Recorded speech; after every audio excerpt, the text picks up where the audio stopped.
I'm Joe Pearce from the Innovation Centre at the University of Exeter for the Disruptive Innovation Festival.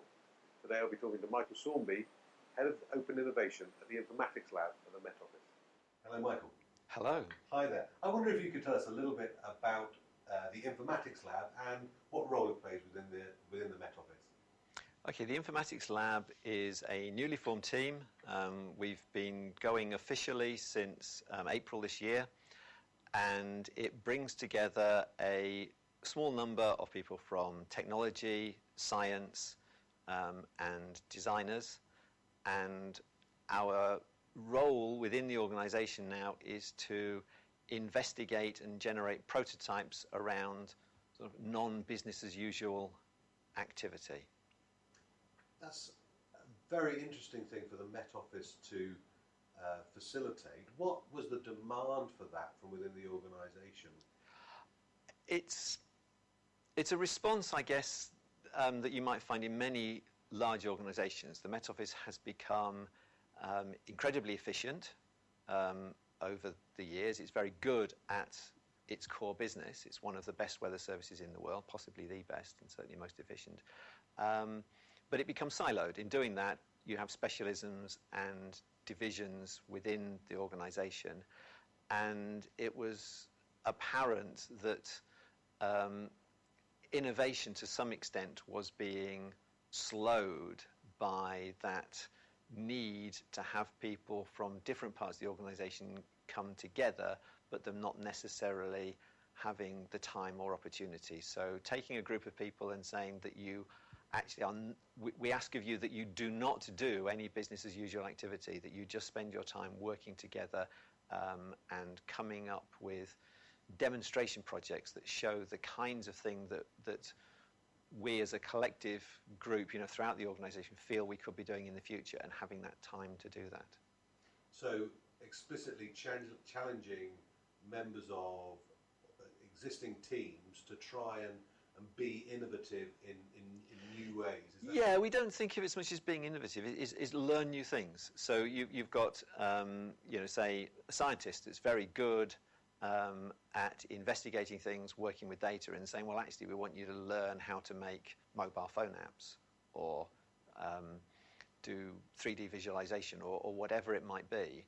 And rather than going away and going to the library and reading books on that, actually learn it by practically doing that alongside people that perhaps have a little bit more skill than yourself. But certainly nobody in the lab, I don't think, would claim to be very proficient. In fact, we had a meeting this morning and we were talking about, well, our aim should be to be sort of 70% of what you might hope, but in a load of different things. Okay. So if I was to ask you about what your view of innovation and how the Informatics Lab is able to disrupt both within the Met Office and externally, how do you feel it's able to contribute to that? It's interesting you say disrupt. I think one of the things that we've had to do to get approval from an organisation to do that is, yes, there will be some people that are looking for disruption, but most people are looking for an absence of disruption. They're looking for something that maintains that continued good name and progress of the organisation. So how do we go about this? I guess my take on innovation is that it's the old necessity being mother of invention thing, that you're responding to pressures, but the pressures that we're responding to aren't necessarily a customer wanting this, or some particular service not being as it should be, but in a sense being aware of the changes in our environment. So a classic one for the Met Office is ever increasing power of computers.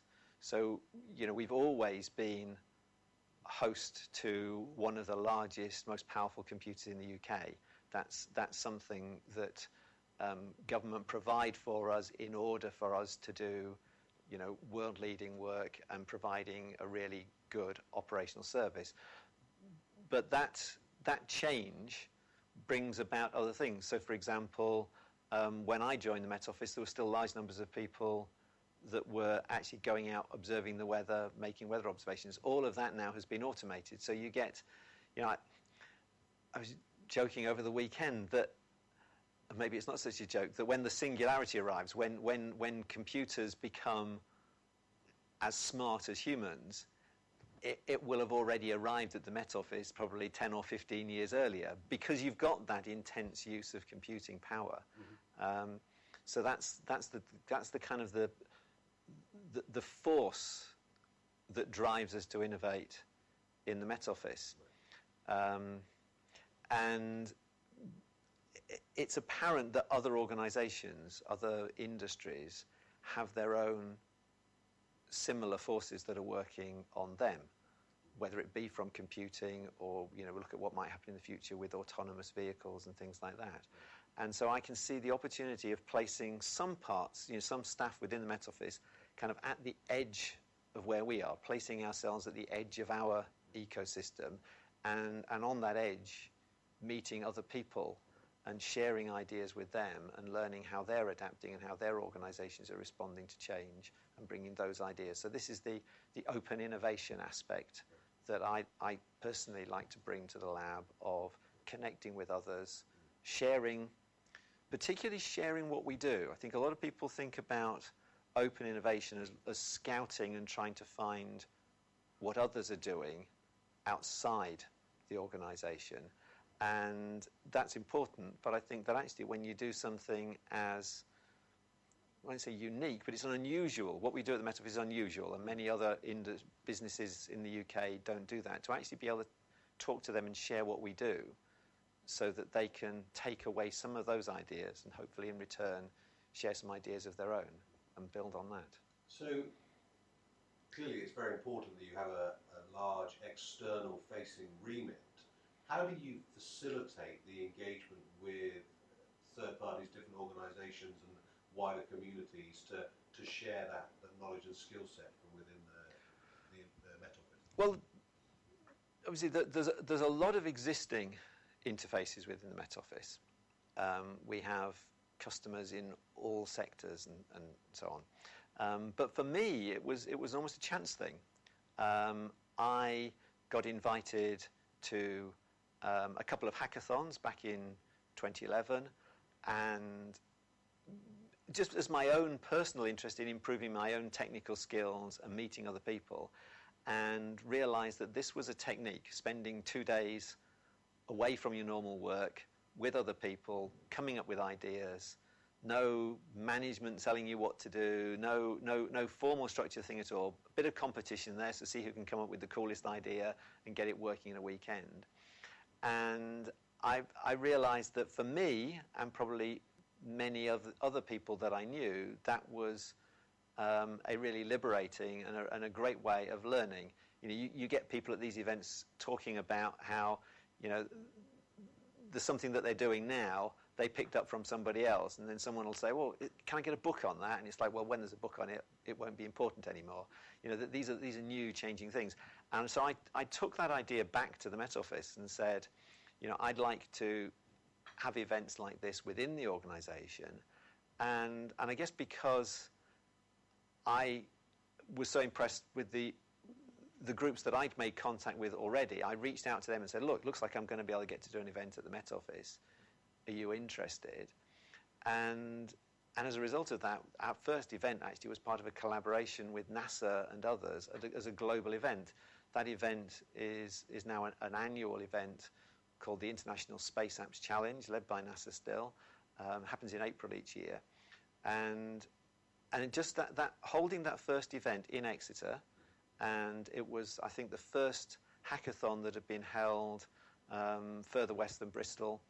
Nearly all events of that type previously had all been held in and around London. In fact, NASA, when we told them that we were up for hosting the event, actually said, oh, we just checked on a map, you're not in London. Can we get you a venue in London? Would it not be better if you held the event in London? It's like, no, it's better for us if we hold the event in Exeter. In actual fact, that event became the European lead event. So we were coordinating the event for Europe from Exeter, and we actually had NASA staff came over to Exeter and helped coordinate the global event from Exeter. Helped, of course, by the fact that the Met Office has fantastic communications infrastructure because we're part of this global network of weather services. We have to be connected to everywhere in the world. So you find that being located in Exeter and actually sort of away from the centre of UK infrastructure supports to some extent your ability to engage and deliver the sort of the outputs of the informatics lab? It certainly it's one of the forces that drives us to think about these things and do these things ourselves. Having said that, this last weekend, most of the team, the Informatics Lab team, went to the V&A, the Victoria and Albert Museum in London, for an annual event there as part of London Design Festival called Digital Design Weekend, and this is our third year there. And you know, there's a great deal more. There's just so many more people that we had thousands of visitors coming through and seeing what we were doing in London. But it's really interesting that we've now got a sort of a following from within Exeter. So we've actually got people from Exeter College and others that come and join us at those events and get involved in things that we do in London too. We've even been invited to do events in Dublin, Nottingham, and I think if we were up for it, we would probably get to do events in Europe and the US as well. So if we hadn't been where we were and needed to figure out how to do these things ourselves, we wouldn't have developed the skills. Now that we've developed the skills in that, we're recognised certainly nationally and perhaps soon internationally as being particularly good at bringing together a disparate group to do these events. And again, you know, you're just making me think now about what the different inputs to that are. And of course, if we'd been running an event in London, we'd have just had a sign-up of hundreds of young men that enjoy coding. In Exeter, we've gone more widely. So we've been looking at people with other creative interests. So we've had school teachers, potters, fashion designers, a whole load of different people attracted to these events, made welcome to the extent that last year's Space Apps could probably even be seen to be a family-friendly event. We had, you know, family groups coming and competing against, you know, some serious techies. We've even had visitors come from the likes of Microsoft, strutting in quite arrogantly, going, "Oh, we've done loads of these events, we're really good at this," and then going at the end, "Okay, we didn't win. Your guys are really good." You know, to be able to see that people here come at things in a different way because of that variety. One of the things that I've said from running the hackathon events is that you rarely, when you've got that variety of people, you rarely see a team come first that doesn't have a woman in the team, that doesn't have someone that's not a coder in the team. That variety, and it's easier. I find it easier to get that here than we would if we were, you know, in Shoreditch in London. Excellent. How do you see the role of your role as Open Innovation Manager and the Informatics Lab developing over the coming years? You've actually caught me during an away day. So I've broken off from a sort of an away day session with the team to review where we've got to. We've been going nearly 6 months now and where we go next. And things that are coming out of that are how do we sort of simultaneously engage with both people outside and people within the organisation. I think that we've probably made some mistakes in that we've handled those two things separately, largely, up till now, because that just seems more practical. But actually, it can be one of those things where you end up having almost like two different, you know, it's like a Jekyll and Hyde type thing, that you're one personality when you're dealing with people outside, and then the other more, instructional, appearing to be trying to teach people within the organisation how to do the things that we do when we're outside. When in actual fact, I would say that it's just simply that when we're working with people in other organisations, we're most definitely in that learning mode where we're trying to learn from them. And then when we're coming back to our own organisation, we're doing less of the learning from our colleagues and more of showing them what we've learned outside. But I think that we need to get those flows working in both directions. So that's one of the things that we're talking about today. How do you think other organisations might be encouraged to be more open and more forthcoming with the skills that they have in the same way that the Met Office does? I think that one of the things that's worked well for us is small acts of generosity. So, for example, when we run, people have come to events that we've run at the Met Office and then afterwards saying that's the best event of its type that I've been to. The food was great. We were made to feel really welcome. Anything we wanted. We said, have you got simple things like power adapters, or when people turn up, we've already pre-registered them on the Wi-Fi, and all of these things are just set up. We talk about removing friction so that when people arrive, it's just simple. They may never have been to the building before, but they immediately know where the toilets are and they know they're going to get fed and all of these things and look after them. And again, when we go to other organizations, we quickly share what we've done and let people know that if they want to take any software from us or if they want to ask for any help from us, that's what we'll do. Now, clearly, if you come across someone or some organisation that's just take, you need to shut that down reasonably quickly. But so far, we've had pretty good experiences that if you initiate sharing and show that you're interested in learning from them, but letting them make use of the stuff that you've already got, it's generally reciprocated, and that's I guess that's what I would say to people is, and if you haven't, I guess we've got a lot more resources. We've got a nice big building, and we've got all these things other people have got, but just going along to other people's events, and then just saying, I'm here, but if you want some help, or I can be part of your team and help you use whatever knowledge you've got, data you've got, or whatever. You quickly become part of that community, and then there's a network now that I have regular contact with people at BBC R&D, the tech companies, your Microsofts and Mozilla. It's a particular favourite of mine, and local businesses, getting involved with other tech businesses.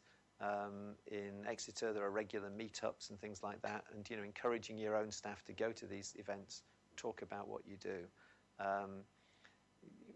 Once you start sharing your ideas and your tech with other people, then it's almost certain that good things will come back your way.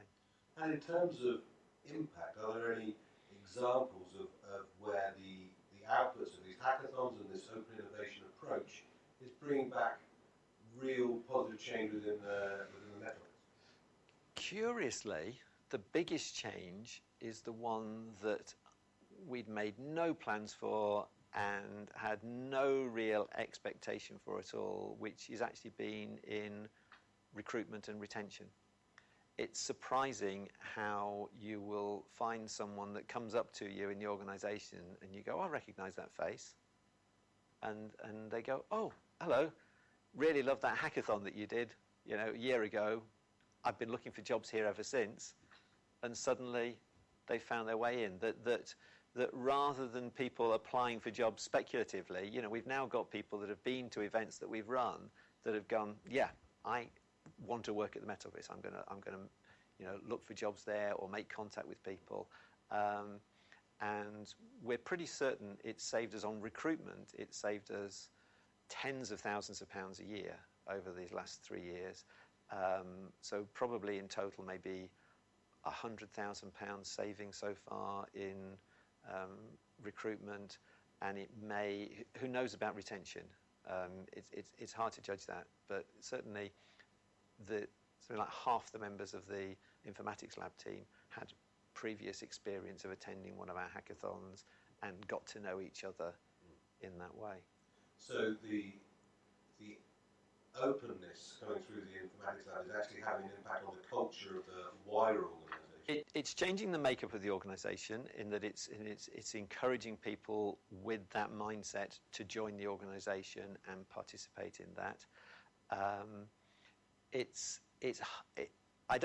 I wouldn't say that it hasn't changed the way people work technically and the projects that they do, but that's always a slower change, a more nuanced thing, because one of the responses you'll get is like, well, it's great that you did that over a weekend, but of course you couldn't do that for real because we're not allowed to use that technology, or it's not robust enough or whatever. But it's set people thinking about it, made them aware of what's possible, and perhaps then they're poking their manager and saying, well, look, if we did it this way, it would cost half as much and we get it done much quicker.